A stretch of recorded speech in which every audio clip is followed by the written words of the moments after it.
Hello everybody and welcome to another episode of Japanese Toys. Again, Galaxy Force comes in and kicking down the door to get some stuff rocking and rolling. This time we're going to have a look at a basic figure like last time, but not as good.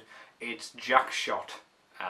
Jackshot? Yeah, because then he becomes ligerjack and dark like Jack to justify some gimmick for Megatron, but we're just looking at the normal dude, just Jackshot at the moment. Little basic toy, shouldn't be too long of a video, so let's jump right in and look at this little guy and his little pointy teeth in robot mode. So let's do it.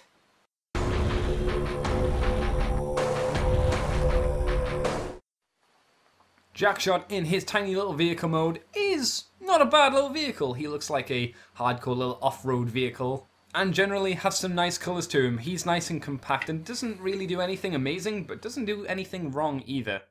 I guess one part that throws me off is the little red bit on the back there, but that's obviously for the light piping gimmick, which we'll get onto in his robot mode. And underneath the toy, he's very compact as well, and there's not a lot of, yo, here is a robot underneath here, so that's good at least. So, is there anything to talk about? Not really. As I say, he's small, compact and firm, but he does roll super smooth and quiet. These wheels are deadly silent, like he's a Night Stalker car or something.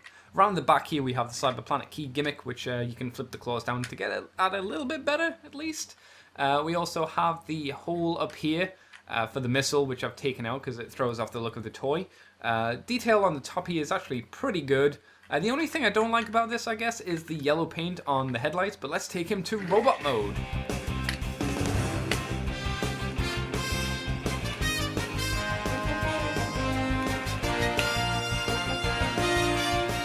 And in robot mode, he is a stocky little figure. I suppose if I was going to equate him to a G1 toy, he would be very Brawn-esque, I guess. You know, big, stocky, and looks like he'd beat you up easily in a fight.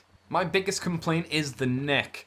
It doesn't really clip down and just kind of, it sits on the top there and you're like, that doesn't look quite right. That should go further down.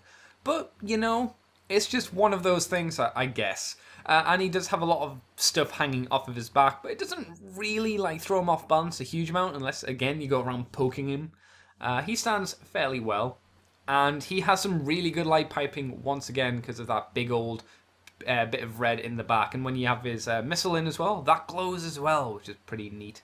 However, his articulation does suffer because of his stocky nature, so let's get into it, shall we? The head obviously can rotate all the way around because that's part of the transformation, guys. Can also look up, but looks super dumb because he snaps his head off his body, so that doesn't really work.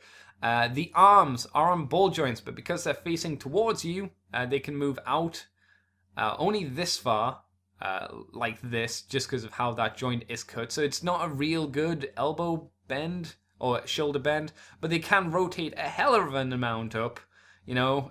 Then they can do maybe, I don't know, like a I'm doing kung fu kind of pose, because yeah, it doesn't really work.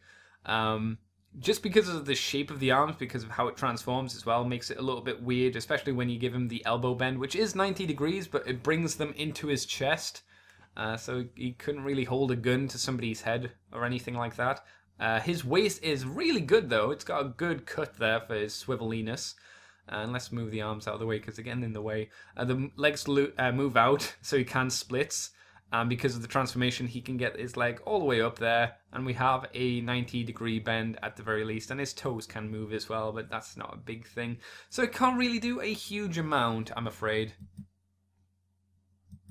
And anything he can do is limited. But he does have his missile here, which you've seen briefly, which he can hold as a little stick to twat people with, I suppose, if that's what you want him to do. But really it's for getting in his chest here and filling out his design, which looks quite nice, apart from the big old bit at the back, which is why I didn't have it in earlier, because that looks silly, especially in vehicle mode.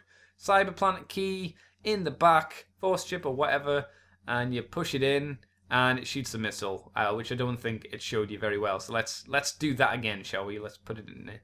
Come on, lock into... That's right, I need to take it out and then put it in, and then it locks in. So, here we go. Boom!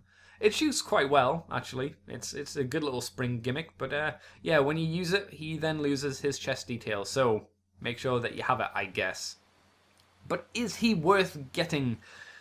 He's not an amazing figure. He's certainly not one of the best basic figures. I think the Rambles are far superior to him and a lot more fun to transform.